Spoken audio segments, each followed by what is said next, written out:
Alright, so today I am here to talk about ST5, Shin Megami Tensei 5, whatever you want to call it. I'm here to talk about that game. I am 93 hours in now. I beat the game in like 70 something hours. That's only because I really take my time with games. Like it took me 30 hours or something to beat Sword and Shield. So yeah, I take my time a lot with games. So yeah, I beat it about 70 hours, like my first playthrough, the neutral ending. And just so we're clear, there's gonna be some spoilers in this. Like, it's been out for a few weeks, and I kind of just want to talk about it as a whole. So there's gonna be some spoilers. Just put that out there right now. I'll probably put like some graphics up here or something. But there's gonna be some spoilers. So to get started, let's talk about first the graphics and performance of the game. Now, obviously, this game's on Switch, but I will say, at times, it's one of the most beautiful games on the Switch, and other times, it's kind of ugly. Like, I'm just being completely honest, like, it kind of is. Like, I was really playing out here on my TV, and my girlfriend was watching it, and she literally said, like, well, this is about this that's like, it looks really nice, but also it looks kind of weird. And I was like, it does kind of feel like that. It does feel like it looks really good, but then also weird at the same time. And that's because the art style is amazing. Some of the characters look absolutely incredible. And even some of the environments, like, you just looking around, you're like, wow. Like, these big open spaces, and it looks amazing. But other times, some of the spaces look a little washed out, or like they have a weird filter on them or something like this. And obviously, it's on the Switch, so they had to find a way to make these environments and these characters and all these things in a way that it worked with the Switch's hardware that still looked pretty good. So yeah, that's understandable that they would do what they had to do. But with that being said, there are some times where you look at this game and it's like, wow, I feel like it could probably look better. And there have been hints that they'll probably release this on like PS5 and PC, perhaps. And I would like to see that, because I'd like to see more people play the game and like see it at, like, I'm not sure if it needs to be 60 FPS, just like a locked out frame rate and 1080p, like just really good graphics, because it's a beautiful game. And it's a technical marvel, honestly. And we're gonna get into that. So we're gonna talk about performance now, because I think I've got through most of the graphics. I don't have like things to test out what the resolution is or anything like that, but it looks good. It's one of the better looking Switch games at times. Sometimes it's not that good looking. Like, it's that simple. But in terms of performance, it performs pretty well. Looking at the game, you're surprised that it runs at all. Like, there's been some games that have come to Switch, and they did not look or run well, or they ported some, AAA game to the Switch. It's like, one of the impossible ports. And you're like, how's this running at all? If anything, some people make that excuse of like, oh, well, it's on the Switch, and it runs okay, so I'm going to play it. But it depends on which game, because if it's running like where the performance is so bad, it's just stuttering every 2 seconds, then it's not fun. This game is not that bad. But there are definitely times where you're going into menus, or you get into like one of the bigger open world, not really open world, like open-ended areas, and you can definitely see some chugs and some stutters. And I'm not even that sensitive to like performance thing. Like, I don't really notice them that much in most games. It's running around 30 FPS. Like, I don't really care. I'm not one of those people who's like, oh yeah, I need my games running at 60 FPS. Like, I'm a filmmaker. I shoot everything in like 24 frames, so I really don't care about frame rates all that much. As long as it looks good and runs well and I can play the game, that's a matter of, and that's the thing. You can play the game. It's very good. In terms of that, it's fine, Obviously, there's some people, I'm sure, who are like, oh, they're holding out, hoping that there's a PC thing and they can play at 60 FPS. And I hope that they get that, because that's amazing. I'd love that, I hope that Atlas is doing that more, and they'll release more of their games on multiple platforms. That'd be incredible. So I also want to go into, in terms of performance and everything and graphics, I want to talk about the animations, because these are definitely the best animations, in my opinion, of any of the Megaten games. including Persona. Like the animations in here are incredible. Like even like random idle information, even random idle animations. Like as the Nahobino's walking, like he looks at demons as he's passing by, and the little footprints he leaves in sand, or little as he's stepping through water, and it's just like you look at things like this, and it's like amazing that this is being done on Switch, right? But not just that, also like the battle animations are amazing. Like when you kill that enemy with a lightning base attack, and they just turn into lightning and just like zap out of existence, or fire and they burn up from like head to toe and just vanish in in ash. Like there's so much care that went into all these animations, and like the battling and everything. They run great. I don't really see that many stutters when I'm battling, and it's incredible. And I think that's a good time to go into the gameplay and combat of this game, because it's definitely the best of the series, the best of, like I said, any Megaten game. The combat is so good, it's so addictive. Like, just ask my girlfriend, she's so annoyed at hearing the battle music, because I see things in the overworld, and that's another thing, like just seeing all these demons in the overworld, not having the random battles, you can just pick and choose who you want to fight most of the time, because sometimes there's places you get to in the area you can't quite get away, so you kind of have to fight some people, but for the most part, you can kind of pick and choose, and you get to see all these things running around, floating around, flying around in the overworld, and it's really cool. And it's like I want to go fight them though, because battling is so much fun. And you're able to skip cutscenes, which is one of the quality of life improvements. You can skip like the battle animations and things like that, and cutscenes and all these things. But I don't want to a lot of times, especially when you get like the unique Nahobino skills and stuff. I love watching them. Or I got like my girl Nua on my team. I love watching her do her little attack animations and stuff like that. I know a lot of people like Cleopatra. I didn't get the DLC yet. We'll see, but I didn't get any of the DLC, so I haven't used any of those characters. But yes, the combat, some of the best, most addicting in the series. It's so good. It's so good. Like, if you're not into turn-based combat, I think this game might make you like it, because it's a lot of fun to get like hit those weak points and hit this and that and just keep. It's awesome. Getting that critical and just, it's so good. Now I want to talk about, in terms of gameplay and then quality of life, I want to talk about quality of life as well. But this all goes into gameplay as well. There are so many great quality of life features. And some people even said that some of it's a little overpowered. Like, I can understand that if you've been playing, Shin Megami Tensei and everything for a long time, you already know certain things, like how to, stack this buff and put these moves together. Like, I understand that. But for me, I started playing SMT like the last few years, so I don't know it too well, but I know it well enough. And the quality of life features they put in here are incredible. Like I said, first off, you see demons in the overworld. I have played Nocturne, but I was not a big fan of the random battles in there. There were way too many. Like, it happened every 2 seconds. It felt like you like walk a little bit and it's like random battle. Walk a little bit, random battle. And I get that you need that to level up and stuff, but it just got to the point where it was like super annoying. Like, way too many random battles. The essence fusion, game changer. I love essence fusion because you can go into a boss fight and you're like sitting here trying to figure it out. You lose, and then you come back to the essence fusion, and you're like, I'm going to change my resistances. I'm going to change my attacks with that, and it's a godsend. I love essence fusion. Miracles are also amazing, and every single thing in the game, as far as the essence fusions, the miracles, everything, it encourages you to explore.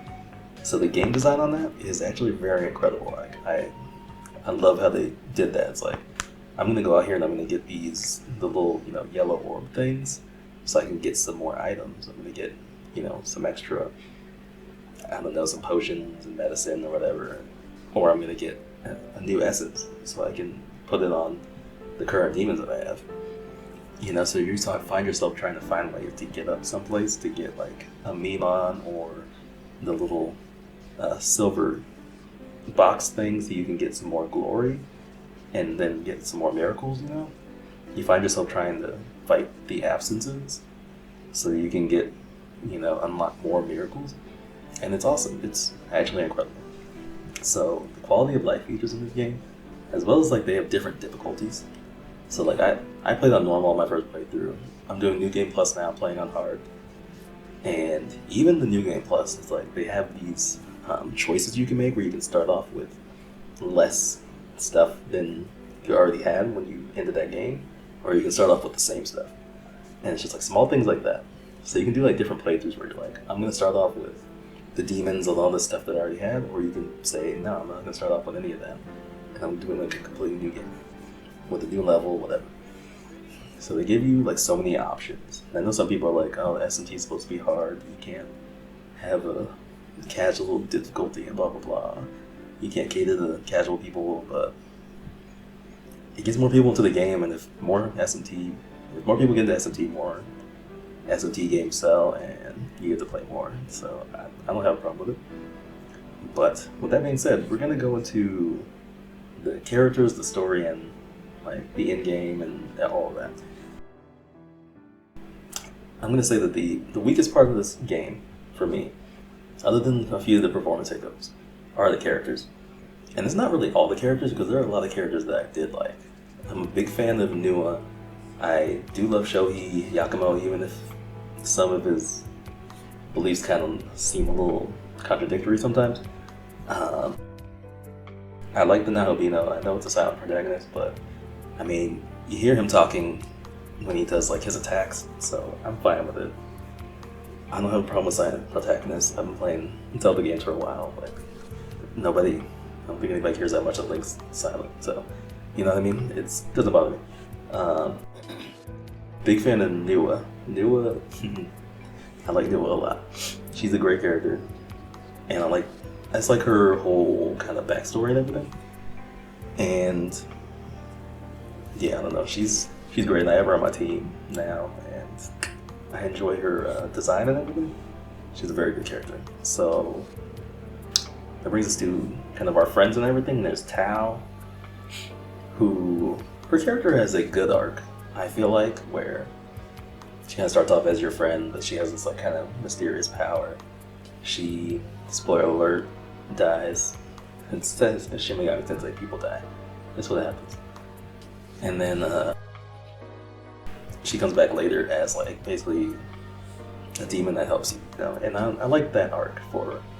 I do like Ichiro Daze. I like his arc because he starts off as kind of this wimp who can't do much, and it's it's like an old trope, but he starts off as like this wimp who can't do much, and then he becomes like stronger thanks to like him and Abdiel, and Abdiel is a great character. I think that she's an amazing antagonist basically in the thing. Like she starts off as an ally, but she's an antagonist, and I think she's really good for that.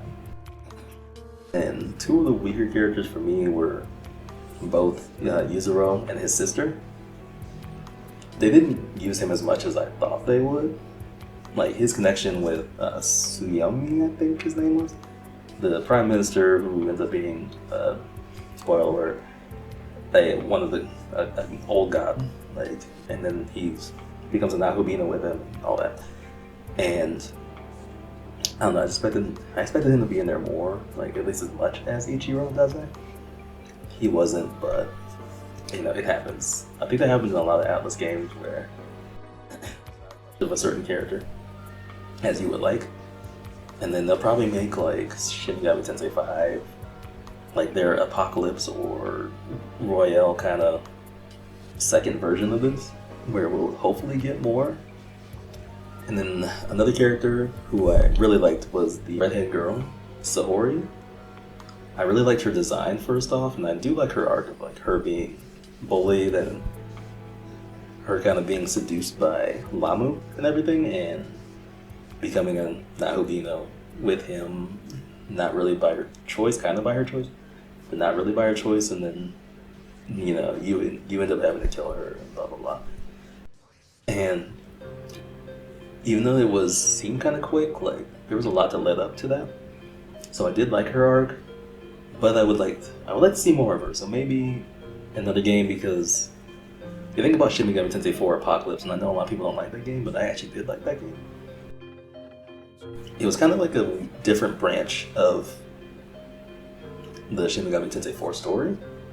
So I'd love to see them maybe do something like that with her, where it's like she takes a different path, and she's maybe, I don't know, the protagonist of the next game. I don't know, because I feel like it's such a good design, so I would love to see more of her. And yeah, she's a really cool character, so we'll see. And then of course there's the Prime Minister, Siami, or I'll figure out how to say it. And he was fine, he was just kind of there, you know, and then by the end it's like he had a certain end game, but I feel like you didn't have enough time with him to really care. And then there's some revelations that you find out when you do the whole quest with like Amaku Nozano and everything, and you get her on your team that Aogami is actually Susano, and Amaku Nozano is technically his daughter, kind of like a Metroid Dread kind of reveal, I guess. I don't know. Spoiler alert again. And yeah. So there's a lot of things in the story that, and I know a lot of people say that the story was kind of short, they felt like, that there wasn't as much as other SMT games, and they're not wrong. I think you kind of have to explore and talk to like random demons, other people, to get more of the story. You know, because there are some random little things that you can talk to people about, and you get like these little blips, or you do these side quests, and you get more about certain characters in the story. It's like you don't even fight Kanzu as one of the main bad guys in the end. So, you know, overall, like the characters, they were a little weak. Like, but I think that was a direct effect of how people reacted to Shin Megami Tensei 4 Apocalypse. Because a lot of people really hated the characters in that game and how much they were used. So I think that, in all honesty, Atlas just went the reverse and like, okay, we're gonna tone it down. That's what I think happened. We're gonna tone it down, we're not gonna feature these characters as much. We're trying to keep them in there, but people obviously didn't like Apocalypse. They said that they didn't want us to try to make Shin Megami Tensei like Persona, so they toned it down. That's what I think it is. But the thing is, Shin Megami Tensei's up. It's always been more about the demons. It's always been more about the demons rather than the humans, so I understand. But I think the demon characters were all great. All the bosses, all the, you know, people like Abdel or Nua, I thought they were all great in what they did, so. And the story overall, I liked. I think that because, I mean, obviously I got my ending and then I've heard about other endings and stuff. I think there's like 4 in total, maybe 5, I don't know. I feel like compared to other games, from what I've heard, they don't seem as varied, but I do like them overall. And in particular, I do like the certain neutral ending that I got. I thought that was a very cool ending. But some people didn't like it, and that's fair. That's fair. I think that they've definitely taken this game and tried to streamline it a little more, make it more appealing to a general audience.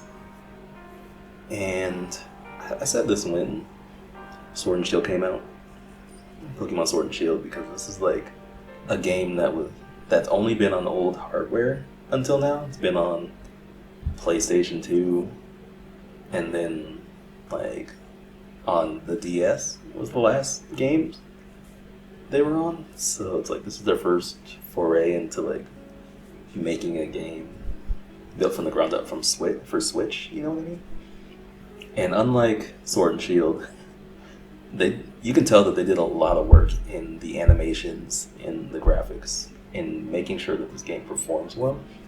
That there might have been some stuff they left on the writing room floor. Maybe they had like, for the first playthrough, you know, before, maybe they had like 100 hours of stuff planned, but they had to kind of cut some things out.